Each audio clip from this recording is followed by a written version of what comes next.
అందరికీ గురు పౌర్ణమి శుభాకాంక్షలు. మీరు ఎట్లా చేసుకున్నారు మీ గురు పౌర్ణమి? ఈరోజు మేము మాత మాణికేశ్వరి ఆనందాశ్రమంకి వెళ్ళాము. అక్కడే ఫస్ట్ చూపించిన కదా శివలింగం, అంత పెద్దగా ఉందంటే దానికి మనము అభిషేకం కూడా చేసుకోవచ్చు అంట మన చేతులతోటి. మనకి సిటీలో ఆ ఫెసిలిటీ ఇయ్యరు కదండి, ఎక్కడ పంతులు వెళ్ళి చేస్తారు అంతే.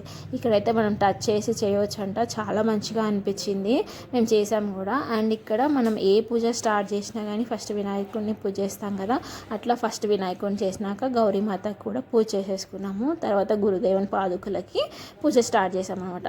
అమ్మవారు ఇక్కడ లాస్ట్ 7 years బ్యాక్ తన పాదాలతోటి వేసుకున్నాం అనమాట. ఇవి పాదుకలు, వాటికి పూజ చేస్తారనమాట. ఫస్ట్ పంచామృతాలతోటి చేసి ఫ్రూట్స్ అన్నీ వేసినాక వాటికి పక్కన పెట్టి తీర్థంలాగా ఇస్తారు అందరికీ.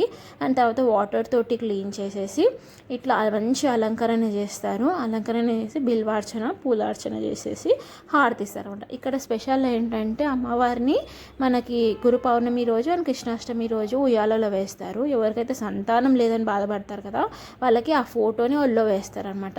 చాలామందికి ఇక్కడ అట్లా అయ్యిందంట. ఎవరైనా అట్లా బాధపడితే ఒకసారి ట్రై చేసి చూడండి ఈ జన్మాష్టమికి.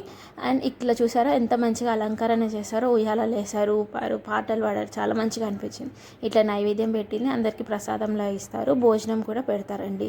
సో ఇదే అండి మా ఈరోజు గురు పౌర్ణమి. అందరికీ గురు ఆశీస్సులు ఉండాలని కోరుతూ గురు పౌర్ణమి శుభాకాంక్షలు.